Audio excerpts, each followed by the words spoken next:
তারা হয়তো এই হাদিস জানে না, আল্লাহ পাক ওদের কানের মধ্যে আমার এই হাদিস যেন পৌঁছে দেন, আমিন। নবী সাল্লাল্লাহু আলাইহি ওয়াসাল্লাম বলেছেন, আমি মেরাজের রাতে যখন গিয়েছি তখন এক শ্রেণীর মানুষকে দেখেছি, ওদেরকে শাস্তি দেওয়া হচ্ছে। কি শাস্তি? জাহান্নামীদের রক্ত এবং পুঁজ ওদেরকে খেতে দেওয়া হচ্ছে। জিবরাইল আলাইহিস সালামকে জিজ্ঞাসা করা হলো যে এরা কারা? তিনি বললেন, এরা আপনার উম্মতের সেই সব ব্যক্তি যারা মাদক দ্রব্য সেবন করত।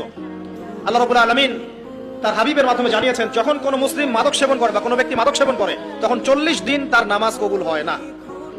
এরপর যদি সে তওবা করে তাহলে আল্লাহ পাক তার তওবা কবুল করবেন ইনশাআল্লাহ। যদি সে আবারও মাদক খায় তওবা করার পর আবার 40 দিন তার নামাজ কবুল হবে না। যদি সে আবার তওবা করে আল্লাহ পাক আবার তাকে মাফ করে দিবেন। যদি সে আবারও মাদক খায় আবার 40 দিন তার নামাজ কবুল হবে না। তারপর যদি আবার তওবা করে আবার আল্লাহ তাকে মাফ করে দিবেন। এরপরেও যদি সে আবার মাদক দ্রব্য সেবন করে, নবী সাল্লাল্লাহু আলাইহি ওয়াসাল্লাম বলেন তাকে আল্লাহ রাব্বুল আলামিন পরকালে মৃত্যুর পরে তিনাতুল খাবাল পান করাবেন। তিনাতুল খাবাল। জিজ্ঞাসা করা হলো, ইয়া রাসূলুল্লাহ, তিনাতুল খাবাল কি জিনিস? নবী সাল্লাল্লাহু আলাইহি ওয়াসাল্লাম উত্তর দিচ্ছেন, এটা হচ্ছে জাহান্নামীদের রক্ত, মাংস, এগুলো পুড়ে পচে যে রসটা বের হবে